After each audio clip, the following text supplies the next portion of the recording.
Lanes laughed at fragile humans until they saw us regenerate. Looking back, humanity's first major diplomatic incident with the Vaxidrons started with a paper cut, which, if you know anything about Commander Jack Band-Aid Murphy, should surprise absolutely no one.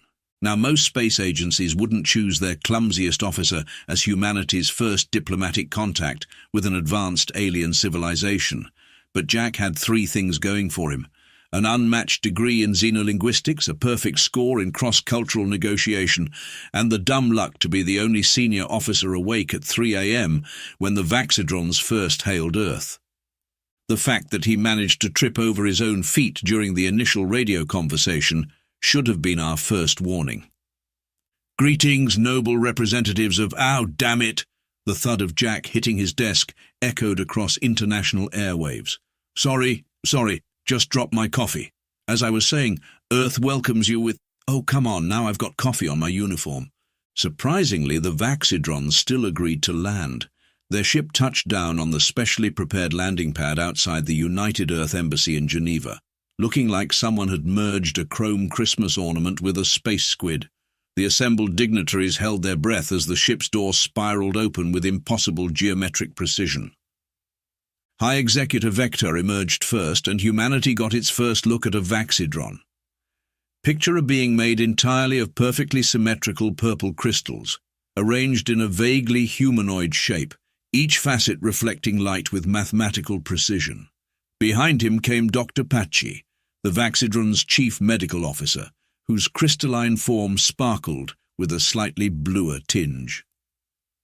"We come seeking allies among the stars," Vector announced, his voice resonating like wind chimes in a geometry class. "We have observed your civilization and believe you may be worthy of joining the Galactic Confederation pending proper evaluation of your species' capabilities and—" He paused, geometric head tilting as he watched Jack hurry down the embassy steps. "Durability." Lieutenant Maria Rodriguez, Jack's second-in-command, muttered under her breath, "Please don't trip. Please don't trip. Please don't." Jack tripped. To his credit, he recovered quickly, smoothing his uniform as he approached the aliens with an outstretched hand. "High Executive Vector, on behalf of humanity, I welcome you to Earth. I'm Commander Jack Murphy, and I look forward to discussing our potential membership in your OW." The perfectly crisp diplomatic folder he'd been carrying sliced across his index finger. A single drop of blood welled up, bright red against his skin. The reaction from the Vaxidrons was immediate and extreme. Dr. Pachi's crystalline form actually changed color, shifting from blue to a sickly green. Vector took 3 geometric steps backward, his crystalline hands raised in what might have been horror or possibly an attempt to ward off evil spirits. "By the sacred symmetry," Vector's wind chime voice had risen several octaves. "Your external shell has been breached. Quick, Dr. Pachi, prepare the mercy protocols." Jack looked at his paper cut, then at the panicking aliens, then back at his paper cut. "Oh, this? It's just a small cut. Nothing to worry about." "Nothing to worry about?" Dr. Pachi's voice somehow managed to combine the sounds of tinkling crystal with pure medical outrage. "Your biological containment has been compromised. Your internal fluids are escaping. How are you still functioning?" Maria stepped forward, trying to salvage the situation. "Perhaps we should all calm down and—" "Calm down?" Vector's entire form was now vibrating with distress. "We were led to believe humans were an advanced species, not some sort of fragile organic blob creatures that break apart at the slightest touch, Dr. Pachi. Document everything. The Galactic Confederation must be warned about this devastating vulnerability." Jack, still holding his bleeding finger, shared a bewildered look with Maria. This was definitely not how he'd expected first contact to go. He opened his mouth to explain about human healing, but Vector had already retreated to his ship, geometric hands still raised in horror. "We will require time to reassess the situation," Vector announced from the safety of his doorway. "Please try not to completely disintegrate before our return tomorrow. Though given your obvious structural instability, we cannot be optimistic." The ship's door spiraled shut with the same geometric precision it had opened with, leaving a confused crowd of human diplomats standing on the lawn.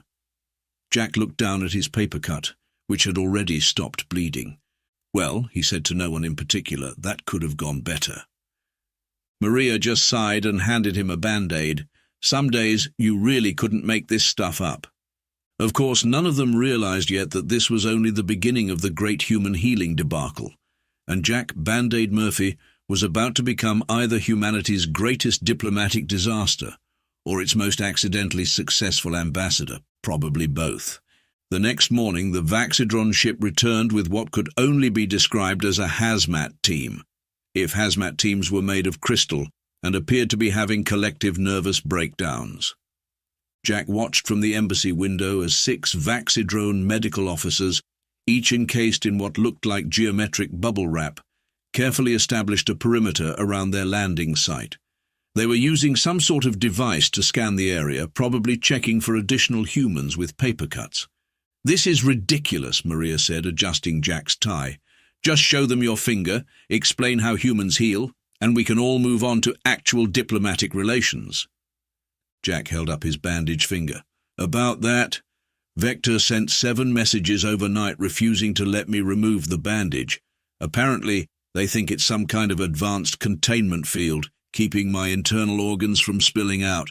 "You're kidding." "I wish." They also sent a 60-page document explaining why they believe humans are too structurally unsound for space travel. There's a whole section about how we'd probably explode in zero gravity. Maria pinched the bridge of her nose. "We've literally been to Mars." "Yeah, they think those were propaganda videos." Jack straightened his uniform. "Ready to go explain basic biology to a bunch of terrified space crystals." The meeting room had been prepared according to very specific Vaxidrone requirements. Every sharp edge was covered in foam.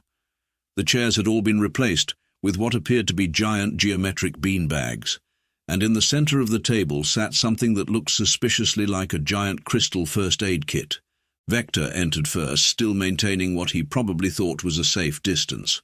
Dr. Patchy followed, clutching some sort of scanning device that began beeping frantically the moment it detected Jack.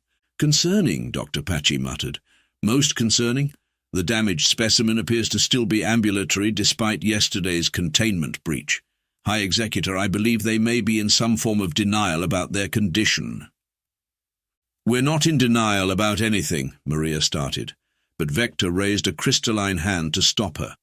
"Please, Lieutenant Rodriguez, we understand this must be difficult to accept, but we have spent all night analyzing the situation, and the Galactic Confederation has reached a decision regarding humanity's application for membership." Jack had a feeling he wasn't going to like this, and that decision would be quarantine, Vector announced, his wind chime voice carrying what might have been genuine sympathy.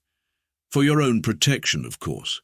We cannot in good conscience allow such fragile beings to risk themselves among the stars. One micrometeoroid impact and your entire species could—" He shuddered, causing light to scatter across his geometric form. "Well, let's not dwell on such grotesque possibilities." "But we're not fragile," Jack protested. "Look, the paper cut from yesterday, it's already—" "Please." Dr. Patchy actually backed away. "Do not remove the containment device. The psychological trauma of witnessing your structural failure was quite enough for one diplomatic mission." Maria leaned over to whisper to Jack, "Show them anyway. They need to see." But before Jack could remove the bandage, Vector's form shifted into what might have been a defensive stance. "We have also detected numerous previous injuries on your form, Commander Murphy. Our scans show evidence of multiple structural repairs." "You mean scars? Well, yeah, I'm kind of accident-prone, but—" "Multiple injuries." Dr. Patchy's crystal form was practically strobing with distress. "And you survived them? How many times can your species be damaged before final structural failure?" Jack blinked. "Final structural, you mean death. We don't die from minor injuries. We heal." There was a moment of complete silence in the room. Then both Vaxidrones began speaking at once, their wind chime voices creating what sounded like a panicked wind symphony. "Impossible." Clearly in denial. "Poor fragile creatures. The trauma has affected their minds." Vector finally raised his hands for silence. Commander Murphy, while we appreciate your attempt to be brave in the face of your species' obvious limitations, we cannot proceed based on, what did you call it, Dr. Patchy? Survival guilt-induced delusions high executor. Ah yes, that. Vector's geometric form somehow managed to convey patronizing concern. The quarantine protocols will begin immediately. For the good of humanity, Earth must be protected from all external contact until your species evolves a more stable form, perhaps in a few million years. Now wait just a minute, Maria started, but she was interrupted by a commotion in the hallway. The door burst open, revealing a junior diplomat who looked like he'd run the whole way. Commander Murphy, Lieutenant Rodriguez, the Vaxidrons have ships positioning themselves around Earth. They're setting up some kind of containment field. Jack and Maria shared a look. This was rapidly moving from diplomatic incident to potential interstellar crisis, all because a bunch of space crystals couldn't grasp the concept of healing. High Executor, Jack said carefully, I really think we need to discuss this further. Maybe if I could just demonstrate. No need for further demonstrations of your structural instability, Commander. The quarantine is non-negotiable. We do this for your own protection. Vector's form softened slightly. Though I must admit, your species shows remarkable courage in the face of such devastating biological limitations. To venture into space, knowing you could leak at any moment. Truly inspiring, in a horrifying sort of way. As Vector and Dr. Patchy prepared to leave, Jack had a sinking feeling that this situation was about to get much, much worse. He just didn't realize how right he was, or that his next accident would either doom humanity to eternal quarantine or accidentally save the day. Knowing his luck, probably both. And he still hadn't managed to show them his healed paper cut. If you're going to fall down a flight of stairs in front of alien diplomats, you might as well do it spectacularly. And Jack Band-Aid Murphy never did anything halfway. The worst part was he'd actually been doing pretty well. 3 days into Earth's protective quarantine, and he'd managed to navigate the emergency diplomatic sessions without a single mishap. No paper cuts, no stubbed toes, not even a bump against the geometrically reorganized furniture. Maybe, Maria had said that morning, we can get through one meeting without traumatizing our crystalline friends. The universe apparently took this as a challenge. The incident occurred during what was supposed to be a simple tour of the embassy's new human-safe modifications. The Vaxidrons had insisted on replacing every straight edge with curves, every hard surface with cushioning, and every staircase with what they called graduated descent assistance platforms.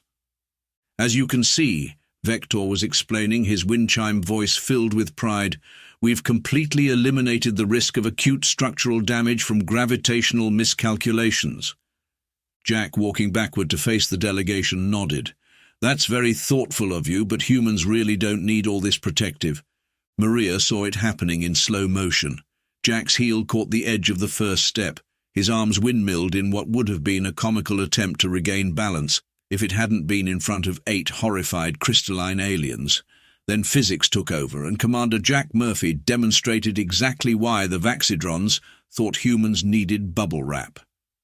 The fall lasted approximately 3 seconds. In that time, Jack managed to bounce off the fancy new safety railing, spin completely around twice and somehow get tangled in his own jacket, land at the bottom of the stairs with a crack that echoed through the entire embassy.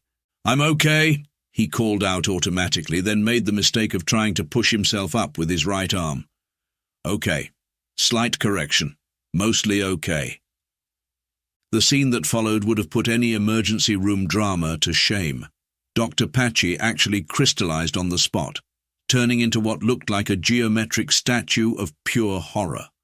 2 junior Vaxidron diplomats had to be escorted outside when their forms began to strobe uncontrollably.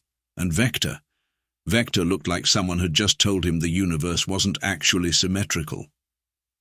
Medical intervention, Dr. Patchy finally unfroze, their voice hitting notes previously unknown to human or alien ears. Emergency protocols. Prepare the Mercy dissolution chamber. Jack, still lying at the bottom of the stairs, blinked. The what chamber? Please remain calm, Commander Murphy. Vector's voice was trying for soothing, but had settled somewhere around panicked wind chimes. Dr. Patchy will ensure your final moments are completely painless. Final moments? Jack tried to sit up again, winced, and decided maybe staying down wasn't such a bad idea. It's just a broken arm. This, as it turned out, was exactly the wrong thing to say.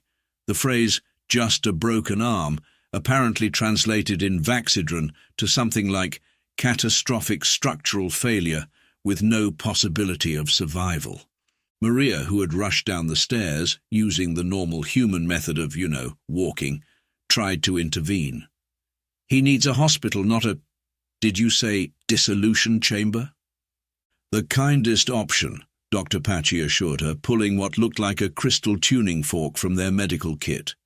No being should have to endure the horror of watching their own structural integrity fail.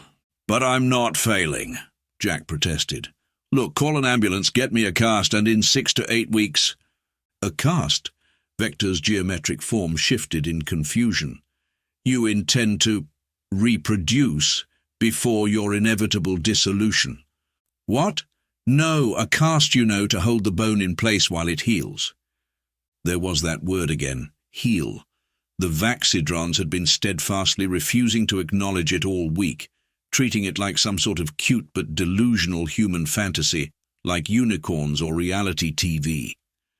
High Executor, Maria said firmly, stepping between Jack and the increasingly agitated aliens. I really must insist that you allow us to handle this according to human medical practices. But Dr. Patchy was practically vibrating with distress. His support structure is compromised. The internal framework is fractured. By all known laws of structural integrity, he should be making really bad jokes about falling for our alien visitors, Jack suggested from the floor, because I've got a few lined up. The look Maria gave him could have melted steel. Not helping Jack. What followed was a tense standoff between human and Vaxidron medical personnel. The humans insisted on traditional treatment. The Vaxidrons insisted on mercy dissolution. Jack, still on the floor, insisted on making increasingly terrible puns about the situation, which probably wasn't helping anyone's mental state. In the end, they reached a compromise. The Vaxidrons would be allowed to observe human medical procedures, provided they stayed behind a protective barrier and promised not to try any emergency mercy dissolution protocols. As the human medical team arrived and began treating Jack's arm, Dr. Patchy diligently recorded everything, their crystal form shifting through various shades of disturbed blue. Fascinating barbarism, they muttered, watching the cast being applied. They actually believe they can force their internal support structures to reconnect. Vector, meanwhile, had entered what appeared to be a deep philosophical crisis. Perhaps we have been too hasty in our judgments. Their resilience in the face of certain structural doom is admirable. Jack, now properly medicated and sporting a fresh cast, grinned. Just wait 6 weeks. I've got a feeling you're going to redefine your whole concept of structural doom. And as they wheeled him out to the ambulance, he had to admit, for someone who'd just fallen down the stairs in front of alien diplomats, this might actually work out okay. Assuming, of course, the Vaxidrons didn't try to mercy dissolve him in his sleep. The Vaxidrons turned Jack's hospital room into something between a research facility and an alien circus.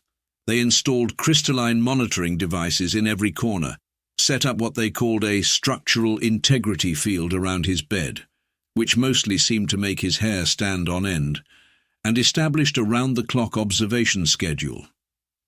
Day 3 of human structural failure observation, Dr. Patchy's wind chime voice dictated into some sort of geometric recording device.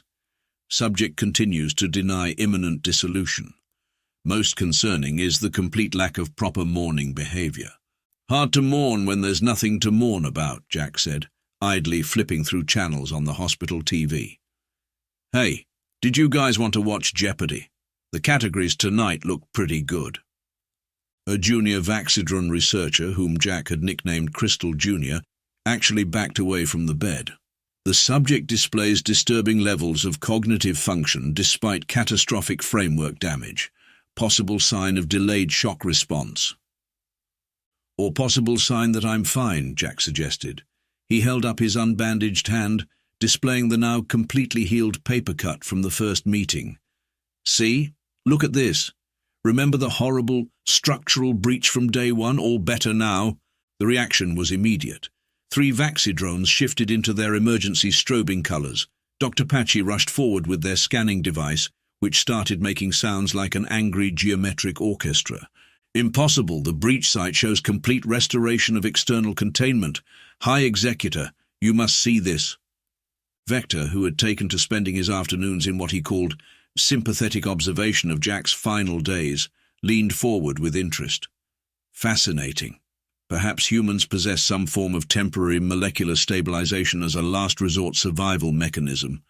Or maybe, Jack said slowly, as if explaining to particularly dense crystals, we just heal, like I've been telling you all week. Preposterous, Dr. Patchy declared, but their voice held a note of uncertainty. No living being can reconstruct damaged structural components. It defies the basic laws of what? Maria asked from her usual spot by the window. She'd appointed herself Jack's official protector against any surprise mercy dissolution attempts. Of everything! Dr. Patchy's form was shifting through colors faster than a kaleidoscope in a blender.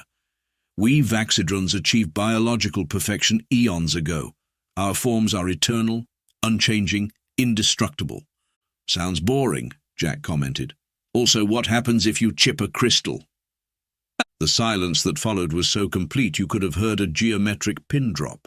We do not speak of such things, Vector finally said, his wind chime voice barely a whisper. Why not? What happens? More silence. Then Crystal Jr., apparently too young to know better, blurted out, We replace the damaged unit. Replace? Maria sat up straighter. You mean you can't repair damage at all? Of course not, Dr. Patchy snapped, then immediately looked like they regretted speaking. I mean, that is, structural perfection requires certain sacrifices. Jack looked at the increasingly uncomfortable aliens with growing understanding. Hold on. Are you saying that if you get damaged, that's it? Game over, time for a new crystal? It is the price of perfection, Vector said stiffly. Better to be replaced than to exist in an imperfect state. Not like you humans stubbornly continuing despite obvious structural compromise. Wait, what are you doing with that bandage? Jack had started unwrapping the bandage on his hand where they'd placed his IV. The small puncture wound from the needle was already mostly healed. The Vaxidron observation team went into full panic mode. Another breach site. But it's closing. That's not possible. Quick, document everything. By the sacred symmetry, there's some kind of self-repairing organic matrix. Jack shared an amused look with Maria. Should we tell them about hair and fingernail growth? Maybe throw in some skin cell replacement facts? Let's not blow their geometric minds all at once, she advised. Dr. Patchy was frantically comparing readings from different days. High Executor, the scan data is undeniable. The humans' claims of structural repair appear to be accurate. They possess some form of continuous cellular regeneration capability that defies all known biological principles. Vector's crystalline form had taken on a peculiar shade of what might have been envy. Are you suggesting that these supposedly fragile beings can actually repair damage to their forms without replacement? Not just repair, Jack said cheerfully. Improve. Every broken bone I've had has healed stronger than before. Pretty cool, huh? The Vaxidron stared at him in what could only be described as geometric awe. Stronger, Crystal Jr. whispered. You become stronger from damage. Within reason, Maria quickly added, seeing the calculating look in Vector's geometric eyes. Let's not get any ideas about testing human regenerative capabilities. But it was too late. The Vaxidrons had already begun furiously documenting everything, their earlier horror transformed into fascination. Jack had become less of a tragic case study and more of a miraculous scientific discovery. To think, Dr. Patchy mused, scanning Jack's healing paper cut for the 100th time, we believed humans were too fragile for space travel when, in reality, In reality, Vector finished, they may be the most durable species we've ever encountered. Jack grinned. Just wait until my cast comes off. Then I'll really blow your geometric minds. The Vaxidrons had no idea that their entire understanding of biological perfection was about to be completely upended. And Jack Band-Aid Murphy, the clumsiest diplomat in human history, was going to be the one to do it. All he had to do was heal and maybe avoid any more stares. The day Jack's cast came off marked a fundamental shift in human-Vaxidron relations, though not quite in the way anyone expected. The Vaxidrons had turned the simple medical procedure into something between a scientific symposium and a religious experience. The hospital room was packed with crystalline observers, each one recording every moment from different geometric angles. Beginning final documentation of human structural repair phenomenon, Dr. Patchy announced, as the doctor approached with the cast saw. Though I still maintain this is impossible, and we're all suffering from some sort of mass hallucination. Then the saw turned on and everything went sideways. They're cutting him with a rotating blade. Crystal Jr. actually fell over backward, their geometric form clattering against the floor. This is barbaric! Somebody stop them! Relax, Jack said, trying not to laugh. It's just to remove the cast. The blade doesn't even touch my skin. But, Vector's voice chimed with confusion. Why would you encase your damaged structure in material that requires dangerous extraction methods? Because it works, Maria said simply. And then the cast came off, and the reaction was immediate and extreme. Half the Vaxidron observers started strobing in disbelief. Dr. Patchy's scanning device made a sound like a geometric theremin having an existential crisis. And Vector actually sat down. Impossible, he whispered, his wind chime voice barely audible. The internal support structure has healed, Jack finished, flexing his arm. Good as new, maybe even better. Better? Dr. Patchy zoomed in with their scanner. The bone density readings, they're actually higher than your previous baseline. This makes no sense. You've literally transformed structural damage into structural improvement. Yeah, that's kind of our thing, Jack said, continuing to move his newly freed arm, along with opposable thumbs and making really good pizza. The doctor performed a few range-of-motion tests, declared everything normal, and left Jack to deal with a room full of increasingly agitated space crystals. So, Jack said into the stunned silence, about that quarantine. You don't understand, Vector said suddenly, his geometric form dimming. This changes everything. Because we can heal? Maria asked. Because you can change? Vector stood up, pacing the room in precise geometric patterns. We Vaxidrons achieved perfection eons ago. Our forms are eternal, unchanging, unbreakable, and completely irreparable. Dr. Patchy picked up the thread, their voice uncharacteristically subdued. When a Vaxidron is damaged, not that it happens often, mind you, the affected crystal matrix cannot be restored. The damaged section must be removed and replaced, and each replacement reduces our overall structural integrity. Vector finished. It is our species' greatest secret, our greatest shame. We can never truly heal. We can only replace and replace and replace until what? Jack asked, though he was starting to get a horrible feeling about where this was going. Until replacement is no longer viable, Dr. Patchy said quietly. Then we cease. The room fell silent as the implications sank in. The Vaxidrons weren't just amazed by human healing. They were envious. Their entire society, their obsession with protection and safety, their horror at human injuries, it all stemmed from their own terminal vulnerability.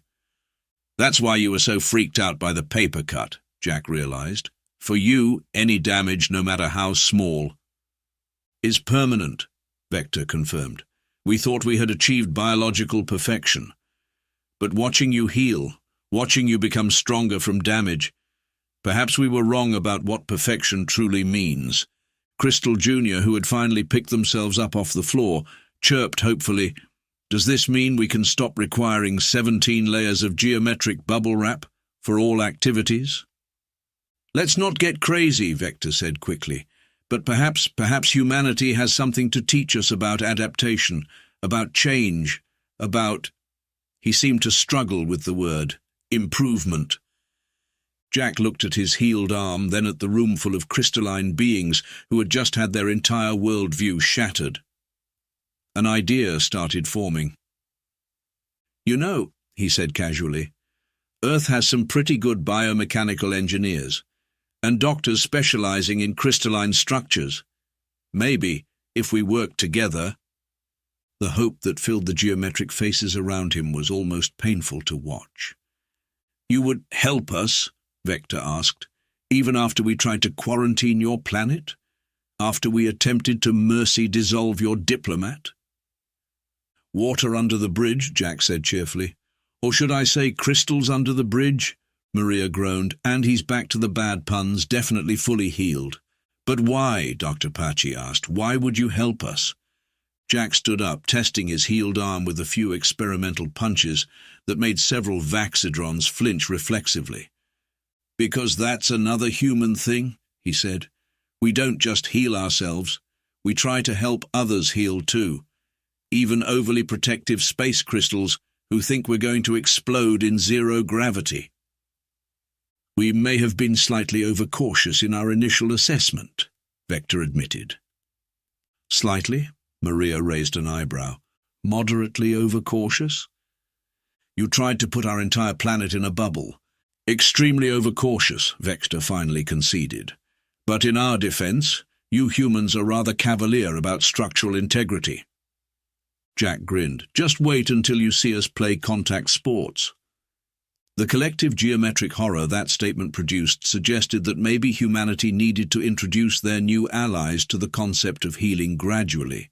Very, very gradually. The official reversal of Earth's quarantine status might have set a new record for fastest diplomatic backpedaling in galactic history. 1 minute, humanity was too fragile for space travel. The next, we were being hailed as the regenerating ones, which honestly sounded like either a great metal band name or a really low-budget sci-fi movie. The Galactic Confederation's official statement read, Upon further observation of human biological capabilities, particularly their unprecedented structural restoration abilities, we hereby recognize Earth as a Class A civilization with specialist status in biological adaptation and repair sciences. Unofficial translation, holy geometric patterns, these squishy beings can actually fix themselves. The change in Vaxidron behavior was even more dramatic. The same species that had once insisted on bubble-wrapping every human facility was now eagerly documenting every minor human injury they could find. Paper cuts, bruises, even acne became subjects of intense scientific fascination. Remarkable, Dr. Pachi exclaimed, watching a kid's skinned knee heal in real time. And you say this happens to all humans? Well, some of us heal faster than others, Jack explained from his new office in the Galactic Confederation Embassy. But yeah, it's pretty standard issue equipment. His new title was officially Chief Human Vaxidron Relations Officer, though unofficially everyone called him the Band-Aid Diplomat. His accident-prone nature, once considered a liability, had become his greatest asset. Every minor mishap was now an opportunity to demonstrate human regenerative capabilities to their increasingly amazed alien allies. Vector, who had gone from trying to quarantine Earth to being its biggest advocate, was reviewing the latest joint research proposals. Your medical universities have already identified 3 potential methods for applying human cellular regeneration principles to crystalline structures. It's unprecedented. Speaking of unprecedented, Maria chimed in, reviewing reports on her tablet, the Vaxidron's protective technology is revolutionizing human space exploration. Turns out those geometric force fields are pretty handy when you're flying through asteroid fields. See? Jack grinned. Perfect partnership. We teach you how to heal, you teach us how to avoid needing to heal in the first place. About that, Vector's geometric form shifted uncomfortably. There's been some concern about the latest human sports footage that reached the Confederation. "Oh no," Maria muttered. "Please tell me they didn't see." "The ritual combat you call hockey," Vector confirmed, his wind chime voice hitting anxiety notes. "Several council members had to be sedated after watching humans deliberately collide at high speeds on frozen surfaces." Jack tried to look diplomatic. Would this be a bad time to introduce them to rugby? "Yes," Maria and Vector said simultaneously. Crystal Jr., who had been promoted to official human activity documenter, perked up. "But think of the research opportunities. Voluntary structural stress testing in controlled environments." "No," Vector said firmly, "we're still trying to process the concept of extreme sports. Let's not rush into voluntary collision studies." The intercom chimed. "Commander Murphy, the Arcturian delegation is here for the Cellular Regeneration Symposium." "Send them in," Jack said, then turned to Vector. "Now remember what we talked about. No calling them terrifyingly malleable flesh beings this time." "But they're so soft," Vector protested. "Says the guy made of geometry." The door opened to reveal a group of what appeared to be living clouds with eyes. The lead Arcturian took one look at the assembled group and began to pulse with anxiety. "We were told this was a medical technology exchange," it whispered. "Why is there a human present? Aren't they extremely fragile?" Jack shared an amused look with Maria before standing up. "Actually, funny story about that. Ever hear about the time I fell down the stairs and accidentally revolutionized galactic medicine?" 6 months later, the Galactic Confederation's medical directory had been completely rewritten. The entry for humans now read, "Species. Note, despite appearing structurally unstable, humans possess remarkable regenerative capabilities. Do not attempt mercy dissolution protocols. If injury occurs, remain calm and wait for healing process to complete. Warning, may deliberately engage in activities causing temporary structural compromise for recreational purposes. This is normal and not cause for diplomatic intervention." Jack had a framed copy hanging in his office right next to the X-rays of his healed arm and a piece of the bubble wrap from the first diplomatic meeting. Below it sat a small plaque that read, "Sometimes the biggest diplomatic breakthroughs come from breaking things." And if he occasionally still tripped during important meetings? Well, now it was just part of the show. After all, nothing convinced nervous new alien species of humanity's durability quite like watching the legendary Band-Aid diplomat bounce back from his latest mishap, though he did finally take Vector's advice about installing handrails on those stairs. Even regenerating space gods need a little help sometimes. The end.